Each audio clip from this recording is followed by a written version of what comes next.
Hi, S L ടോക്സിന്റെ പുതിയൊരു വീഡിയോയിലേക്ക് എല്ലാവർക്കും സ്വാഗതം.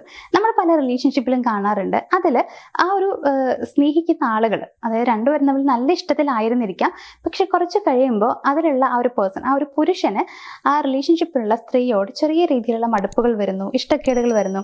ദെൻ അയാൾ ആ ഒരു ബന്ധം വേണ്ടാന്ന് വെക്കുന്നു. അതിൻ്റെ പുറകിൽ കുറച്ച് കാരണങ്ങൾ ഉണ്ടായിരിക്കും. അതായത് അങ്ങനെ ഒരു പുരുഷൻ റിലേഷൻഷിപ്പ് വേണ്ട എന്ന് വെക്കുന്നുണ്ടെങ്കിൽ അതിൻ്റെ പുറകിലുള്ള കുറച്ച് കാരണങ്ങൾ, അവരെ ഇറങ്ങിപ്പോവാനായിട്ട് പ്രേരിപ്പിക്കുന്ന കാരണങ്ങൾ, അത് എന്തൊക്കെയായിരിക്കും എന്നുള്ളതാണ് ഇന്നത്തെ ഒരു വീഡിയോയിൽ ഞാൻ പറയാനായിട്ട് പോകുന്നത്. അപ്പോൾ അതിൽ ഒന്നാമത്തെ പോയിന്റ് എന്ന് പറയുന്നത്, ഒരിക്കലും ഒരു പുരുഷൻ ഒരു സ്ത്രീയിൽ അപ്പോൾ അവരെ സ്നേഹിക്കുന്നതോ അല്ലെങ്കിൽ ആ റിലേഷൻഷിപ്പിൽ തുടരുന്നതോ ആ ഒരു സ്ത്രീയുടെ സൗന്ദര്യം കണ്ടതുകൊണ്ട് മാത്രമല്ല, അവരുടെ ക്യാരക്ടർ വെച്ചിട്ട് കൂടിയാണ്. അതായത് അവർക്കറിയാം ഈ ഒരു ഭംഗി എന്ന് പറയുന്നത് ഒക്കെയാണ്, അതായത് ഭംഗി നോക്കണം, പുരുഷന്മാർ ഏറ്റവും ആദ്യം നോക്കുന്നതും സൗന്ദര്യം തന്നെയാണ്. പക്ഷേ അത് കഴിഞ്ഞ് അവർ ഇമ്പോർട്ടൻസ് കൊടുക്കുന്ന ഒരു കാര്യം എന്ന് പറയുന്നത് ക്യാരക്ടറാണ്. ബിക്കോസ് അത് എന്തുകൊണ്ടാണെന്ന് വെച്ച് കഴിഞ്ഞാൽ പുരുഷന്മാർ ഏറ്റവും കൂടുതൽ ആഗ്രഹിക്കുന്നത് സമാധാനമാണ് എന്നുള്ളതാണ്. അപ്പോൾ സൗന്ദര്യം നോക്കിയത് കൊണ്ട് സമാധാനം കിട്ടണമെന്നില്ല. അപ്പോൾ അതുകൊണ്ട് തന്നെ ക്യാരക്ടർ അവർ ശ്രദ്ധിക്കാറുണ്ട്. അവർക്ക് സമാധാനം കൊടുക്കാത്തൊരു സ്ത്രീയാണ് അവരുമായിട്ടുള്ള റിലേഷൻഷിപ്പിലുള്ളത് എന്നുണ്ടെങ്കിൽ അവർക്ക് അവിടെ ഒരിക്കലും നിൽക്കാൻ കഴിയില്ല. ഇപ്പോൾ രാവിലെ പോകുന്നത് വരെ, ഓഫീസിലേക്ക് പോകുന്നത് വരെ മുഖം വെറുപ്പിച്ചിരിക്കുകയും വൈകുന്നേരം വന്നു കഴിഞ്ഞാൽ ചെവി തിന്നുകയും ചെയ്യുന്ന സ്വഭാവം ഉണ്ടല്ലോ, കുറ്റങ്ങൾ പറഞ്ഞുകൊണ്ടിരിക്കുകയും ചെയ്യുന്നൊരു സ്വഭാവം, അത്തരത്തിലുള്ള ഒരു ഭാര്യയോ അല്ലെങ്കിൽ പ്രണയിനിയോ ആണ് ഒരു പേഴ്സൺ ഉള്ളത് എന്നുണ്ടെങ്കിൽ ഒരിക്കലും അയാൾക്ക് സമാധാനം കിട്ടില്ല എന്നുള്ളതാണ്. ബിക്കോസ് എന്താണെന്ന് വെച്ച് കഴിഞ്ഞാൽ ഈ ഫുൾ ടൈം കേട്ടുകൊണ്ടിരിക്കുന്നത് ഈ ഒരു കാര്യമാണ്, കുറ്റപ്പെടുത്തലും കുറവുകൾ പറയലും ഈ കാര്യങ്ങൾ മാത്രമാണ്. സോ അതുകൊണ്ട് അയാൾക്ക് ഒരിക്കലും ആ റിലേഷൻഷിപ്പിൽ സന്തോഷം കിട്ടില്ല. അയാൾ എങ്ങനെയെങ്കിലുമൊക്കെ രക്ഷപ്പെട്ടാൽ മതി എന്നാണ് വിചാരിക്കാറുള്ളത്. അപ്പം അതുകൊണ്ട് തന്നെ സമാധാനം കിട്ടുന്നില്ലെങ്കിൽ ആൾ പോകാനുള്ള ചാൻസ് കൂടുതലാണ്. രണ്ടാമത്തെ കാര്യം എന്ന് പറയുന്നത്, സ്ത്രീത്വമാണ് സ്ത്രീകളുടെ ഏറ്റവും ഇമ്പോർട്ടൻ്റ് ആയിട്ടുള്ള കാര്യം എന്നുള്ളത് പലരും പറയാറുണ്ട്. അതായത് സ്ത്രീയെ പോലെ തന്നെ പെരുമാറണം. സ്ത്രീകൾ പുരുഷന്മാരെ പോലെ പെരുമാറിക്കഴിഞ്ഞാൽ അതൊരിക്കലും കണ്ടു നിൽക്കുന്നവർക്ക് ആസ്വദിക്കാൻ പറ്റില്ല എന്നുള്ളതാണ്. അതായത് പുരുഷന്മാരെ പോലെ കുറച്ചുകൂടി ഗാംഭീര്യമുള്ള രീതിയിൽ സംസാരിക്കുകയോ അല്ലെങ്കിൽ അത്തരത്തിലൊക്കെ പെരുമാറുകയോ ചെയ്തു കഴിഞ്ഞാൽ അതാർക്കും ഇഷ്ടമല്ല. ഒരു മേൽക്കോയ്മ എന്നുള്ള രീതിയിലൊക്കെ സ്ത്രീകൾ പെരുമാറാൻ ശ്രമിച്ചു കഴിഞ്ഞാൽ അത് അംഗീകരിക്കാൻ ചുറ്റുമുള്ളവർക്ക് കഴിയണമെന്നില്ല. അതായത് മറ്റുള്ളവരെ ഭരിക്കുന്ന പോലെയൊക്കെ പെരുമാറുക, ആ രീതിയിൽ. അപ്പം അങ്ങനെയാണ് അവരവരുടെ ഭർത്താവിനോടോ ഒരു സ്നേഹിക്കുന്ന പേഴ്സണോടോ പെരുമാറുന്നത് എന്നുണ്ടെങ്കിൽ ആ റിലേഷൻഷിപ്പിൽ ആ ഒരു പുരുഷന് ഒരിക്കലും നിൽക്കാനായിട്ട് കഴിയില്ല എന്നുള്ളതാണ്. കാരണം സ്ത്രീത്വമാണ് അവർ ഇഷ്ടപ്പെടുന്നത്. സ്ത്രീകൾ സ്ത്രീകളെ പോലെ തന്നെ പെരുമാറുക, കുറച്ച് വാത്സല്യവും സ്നേഹവും ദയയും കരുണയും ഒക്കെ ഉള്ളവരാകണം സ്ത്രീകൾ എന്ന് പറയുന്നത്. അതൊക്കെ സ്ത്രീകളുടെ ഏറ്റവും നല്ല പ്ലസ് പോയിന്റ്സ് ആണ്. അപ്പോൾ നമ്മൾ സ്ത്രീകൾ എപ്പോഴും ശ്രദ്ധിക്കേണ്ടത് പുരുഷന്മാരെ പോലെ പെരുമാറാനല്ല, സ്ത്രീകളെ പോലെ പെരുമാറാനും ക്ഷമിക്കാനും സഹിക്കാനും ഒക്കെയാണ്. എന്ന് കരുതി എല്ലാം സഹിച്ചിരിക്കണം എന്നല്ല കേട്ടോ. പക്ഷേ എങ്കിലും നമുക്ക് അത്തരത്തിലുള്ള കഴിവുകൾ വേണം എന്നാണ് ഉദ്ദേശിക്കുന്നത്.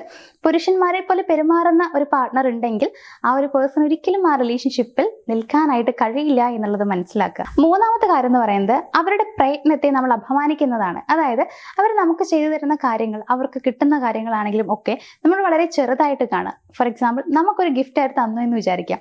മേ ബി അത് വലിയ രീതിയിലുള്ള ഒരു ലക്ഷറിയസ് ഗിഫ്റ്റ് ആയിക്കൊള്ളണം എന്നൊന്നുമില്ല. പക്ഷേ അവർക്ക് പറ്റുന്ന രീതിയിൽ നമ്മളെ സന്തോഷിപ്പിക്കാൻ പറ്റും എന്നുള്ള വിശ്വാസത്തിൽ വാങ്ങി തന്നുള്ളൊരു കാര്യമായിരിക്കാം.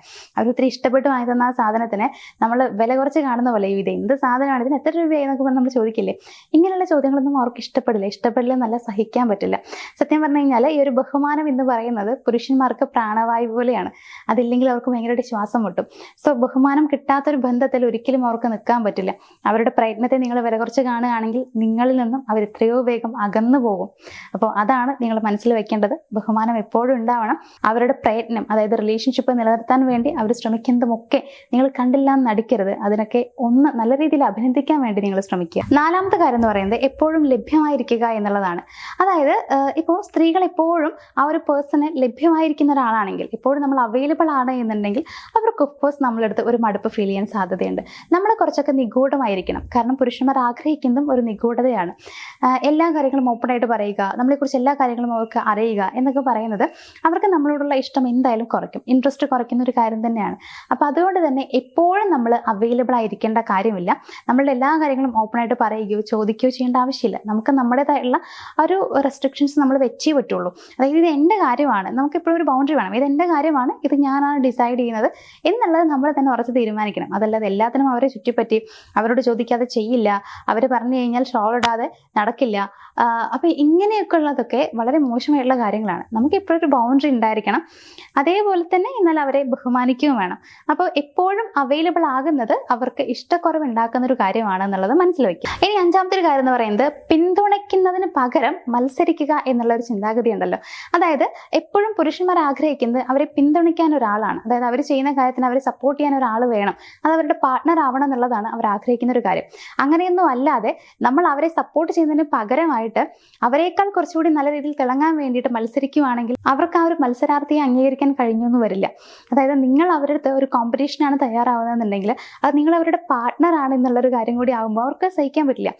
ഒരു ബന്ധം, ഒരു കുടുംബം ഒക്കെ മുന്നോട്ട് പോകുന്നത് രണ്ടുപേരും ഒരുമിച്ച് നിൽക്കുമ്പോഴാണ്. ഒരിക്കലും ഒരു മത്സരം വരുമ്പോഴല്ല. ഒരു റിലേഷൻഷിപ്പിൽ ആര് വിജയിച്ചാലും ആര് തോറ്റാലും രണ്ടും ഒരേപോലെയാണ്. നിങ്ങളാണ് വിജയിച്ചതെന്നുണ്ടെങ്കിൽ ആ ഒരു വിജയത്തിന്റെ ചെറിയൊരു പങ്ക് നിങ്ങളുടെ പാർട്ട്ണർക്കും ഉണ്ട്.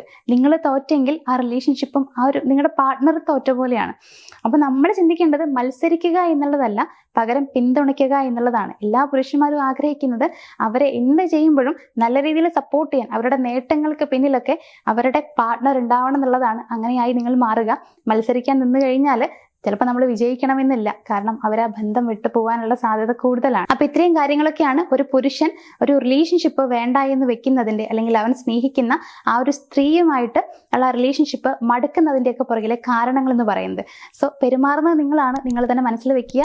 അതേപോലെ നിങ്ങൾ തന്നെ ചിന്തിച്ചെടുക്കുക, ഞാൻ ഏത് രീതിയിലൊക്കെ ബിഹേവ് ചെയ്യുന്നുണ്ട്, എങ്ങനെ ചെയ്യാൻ പാടില്ല, എങ്ങനെ ചെയ്ത് കഴിഞ്ഞാൽ അവർ ഓക്കെ ആകും എന്നുള്ള കാര്യങ്ങളൊക്കെ എന്ന് കരുതി അവരുടെ ഭാഗത്ത് മിസ്റ്റേക്കുകളാണ് കാണുന്നത് എന്നുണ്ടെങ്കിൽ നിങ്ങൾ സഹിച്ചിരിക്കണമെന്നില്ല. അവരുടെ ഭാഗത്ത് തെറ്റുകൾ ുണ്ടെങ്കിൽ ഓഫ് കോഴ്സ് നിങ്ങൾ അത് ചൂണ്ടിക്കാണിക്കുക. നിങ്ങൾക്ക് നിൽക്കാൻ പറ്റില്ലെങ്കിൽ നിങ്ങൾക്ക് ഇറങ്ങിപ്പോവാം. അതല്ലാതെ അവർ വളരെ ജെന്യൂൻ ആയിട്ട് നിൽക്കുന്ന ഒരു പേഴ്സൺ ആണെങ്കിൽ നിങ്ങളായിട്ട് പ്രശ്നങ്ങൾ ഉണ്ടാക്കാതിരിക്കുക. അപ്പൊ എന്തായാലും എല്ലാവർക്കും മനസ്സിലായിട്ടുണ്ടാവുമെന്ന് വിചാരിക്കുന്നു. പുരുഷന്മാർ ഇങ്ങനെയൊക്കെയാണ് ഒരു റിലേഷൻഷിപ്പിനെ വെറുക്കുന്നത്, അല്ലെങ്കിൽ അവർ ആ റിലേഷൻഷിപ്പിൽ നിന്ന് ഇറങ്ങി പോകാനുള്ള കാരണങ്ങൾ എന്തൊക്കെയാണ് എന്നുള്ളത്. സോ ഈ ഒരു വീഡിയോ ഞാൻ എന്തായാലും ഇവിടെ വെച്ച് നിർത്തുകയാണ്. മറ്റൊരു വീഡിയോയുമായിട്ട് നമുക്ക് മറ്റൊരു ദിവസം കാണാം. Thank you.